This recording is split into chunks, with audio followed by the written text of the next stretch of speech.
Number 19। अब सब साथ में। हमने अपने धन के मनोविज्ञान के बारे में क्या सीखा? बधाई हो, आप अब तक सुन रहे हैं। अब समय है उन चीज़ों को साथ पिरोने का जो हमने अब तक सीखी। ये अध्याय एक सारांश की तरह है, कुछ छोटे और कार्रवाई योग्य पाठ जो आपको बेहतर वित्तीय निर्णय लेने में सहायता कर सकते हैं। सबसे पहले मैं आपको एक डेंटिस्ट के अपॉइंटमेंट के बारे में कहानी सुनाना चाहूँगा जो बुरी तरह से गड़बड़ हो गया। ये हमें इस बारे में महत्वपूर्ण सीख दे सकता है कि धन संपत्ति के प्रबंधन को लेकर सलाह देने में क्या खतरे हो सकते हैं। क्लेरेंस ह्यूजेस 1931 में डेंटिस्ट के पास गए। उनके मुंह में बेतहाशा दर्द था। उनके डेंटिस्ट ने उन्हें दर्द कम करने के लिए एनेस्थीसिया दे दिया। घंटों बाद जब क्लेरेंस जागे तो उनके 16 दांत और टॉन्सिल जा चुके थे और फिर सब गलत हो गया। एक सप्ताह बाद सर्जरी की जटिलताओं के कारण क्लेरेंस की मृत्यु हो गई। उनकी पत्नी ने डेंटिस्ट पर मुकदमा दायर कर दिया, लेकिन इसलिए नहीं कि सर्जरी में गड़बड़ हुई। 1931 में हर सर्जरी में जान जाने का जोखिम रहता था। उनकी पत्नी के अनुसार क्लेरेंस ने कभी भी सर्जरी के लिए सम्मति नहीं दी थी और अगर उनसे पूछा गया होता तो भी वो नहीं देते। ये मामला अदालतों में चलता रहा, लेकिन कुछ नहीं हुआ। 1931 में डॉक्टर और मरीज के बीच सम्मति इतनी पारदर्शी नहीं थी।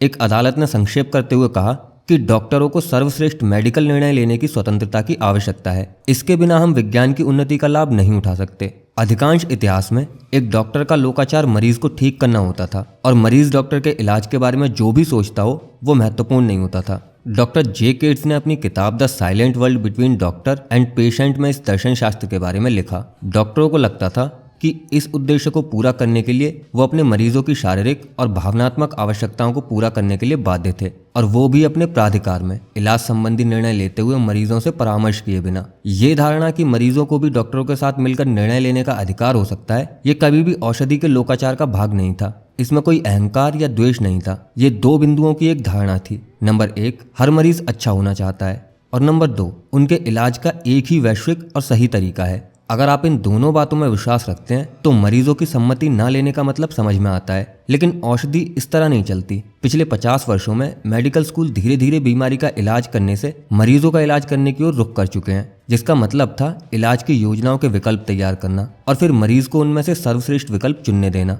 इस प्रचलन का एक कारण मरीज संरक्षण नियम थे और एक अन्य कारण कैट्स की प्रभावशाली किताब, जिसके अनुसार औषधि में क्या उचित है इस बारे में मरीजों के मत बहुत भिन्न होते हैं, इसलिए उनके विचारों को ध्यान में रखना आवश्यक है।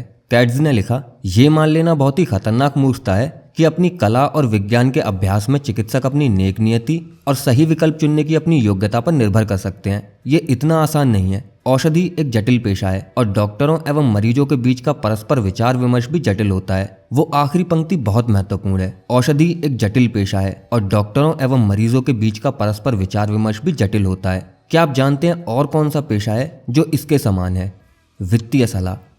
मैं आपको नहीं बता सकता कि आपको अपने पैसे के साथ क्या करना चाहिए, क्योंकि मैं आपको नहीं जानता। मैं नहीं जानता कि आपको क्या चाहिए। मैं ये भी नहीं जानता कि आपको ये कब चाहिए, और मैं ये भी नहीं जानता कि आपको ये क्यों चाहिए। इसलिए मैं आपको नहीं बताऊंगा कि आपको अपने पैसे के साथ क्या करना चाहिए। मैं आपके साथ ऐसा नहीं कर सकता जैसा उस डेंटिस्ट ने क्लेरेंस ह्यूजेस के साथ किया। लेकिन निस्संदेह रूप से डॉक्टर और डेंटिस्ट अयोग्य नहीं होते। उनके पास ज्ञान होता है। वो संयोगानुपात को समझते हैं। वो जानते हैं कि क्या काम करता है। तब भी जब मरीज उनके लिए कौन सा इलाज सही है इस बारे में अलग निष्कर्ष पर पहुंचते हैं। वित्तीय सलाहकार भी इसी तरह होते हैं। धन संपत्ति को लेकर कुछ वैश्विक तथ्य होते हैं। तब भी अगर लोग इस बारे में अलग अलग निष्कर्ष निकालें कि उन तथ्यों को अपने धन पर कैसे लागू किया जाए, इसे ध्यान में रखकर आइए कुछ ऐसी छोटी अनुशंसाओं को देखते हैं जो आपको अपने धन के साथ बेहतर निर्णय लेने में सहायता कर सकती हैं। सब अच्छा होने पर विनम्रता और खराब होने पर क्षमा, यानी कि दयाभाव ढूंढने का जितना हो सके उतना प्रयास करें, क्योंकि कुछ भी इतना अच्छा या खराब नहीं होता जितना दिखाई देता है। संसार बड़ा और जटिल है। भाग्य और जोखिम दोनों ही वास्तविक और पहचानने में कठिन है। खुद को और दूसरों को आंकते हुए ध्यान में रखिए। भाग्य और जोखिम की ताकत का आदर कीजिए और आपके ऐसी चीजों पर ध्यान देने की संभावना अधिक होगी जो आपके नियंत्रण में हो। साथ ही आपकी सही प्रेरणा स्रोत व्यक्तियों को ढूंढने की संभावना भी अधिक होगी। कम अहंकार, अधिक संपत्ति। पैसे की बचत आपके अहंकार और आय के बीच का अंतर है, और संपत्ति वो है जो दिखाई नहीं देती। इसलिए संपत्ति का निर्माण जो आप आज खरीद सकते हैं उसकी चाह को दबाकर किया जाता है, ताकि आपके पास भविष्य में अधिक चीजें या विकल्प हों। इससे फर्क नहीं पड़ता कि आप कितना कमाते हैं। जब तक आप इस पर लगाम नहीं लगाते कि आप आज अपने पैसे के साथ कितनी ऐश करते हैं, आप संपत्ति का निर्माण नहीं कर सकते।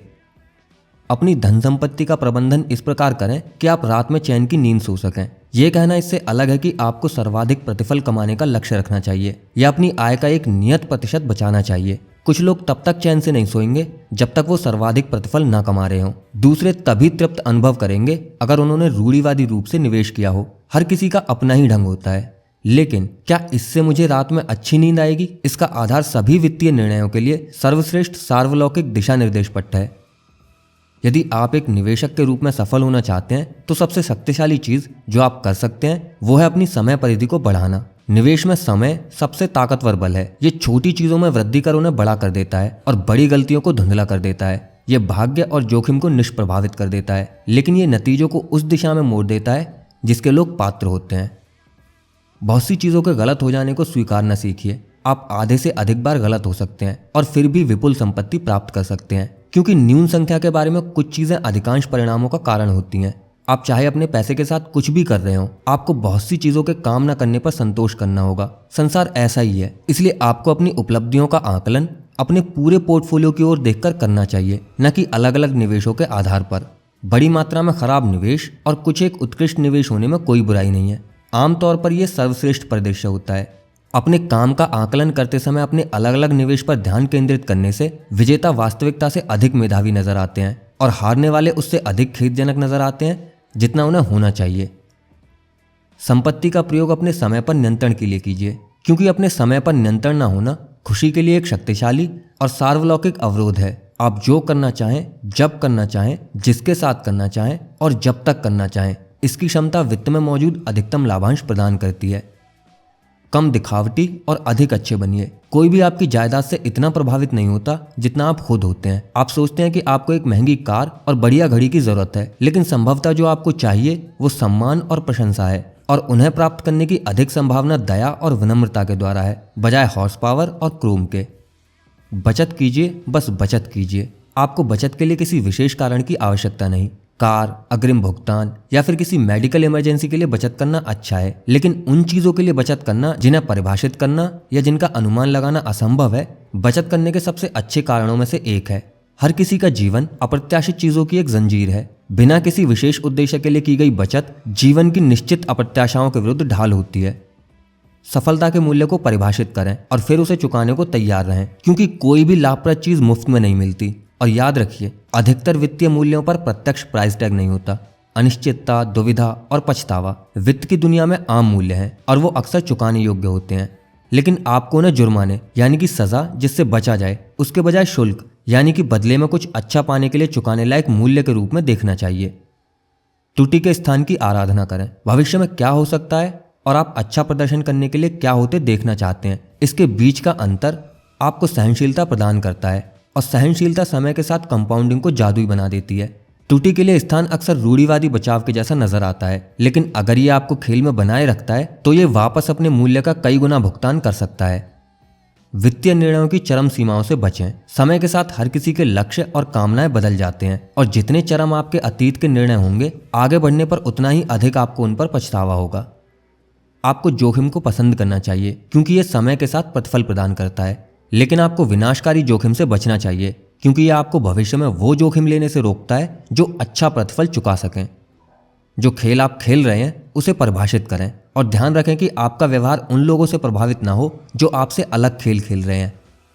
अव्यवस्था का आदर करें। होशियार, जानकार और तर्कसंगत लोग वित्त में एक दूसरे से असहमत हो सकते हैं, क्योंकि लोगों के लक्ष्य और कामनाएं एक दूसरे से अत्यंत अलग होते हैं। कोई एकमात्र सही उत्तर नहीं होता, बस वो जो आपके लिए काम करता है। अब मैं आपको बताना चाहूंगा कि मेरे लिए क्या काम करता है। नंबर 20, स्वीकारोक्तियां।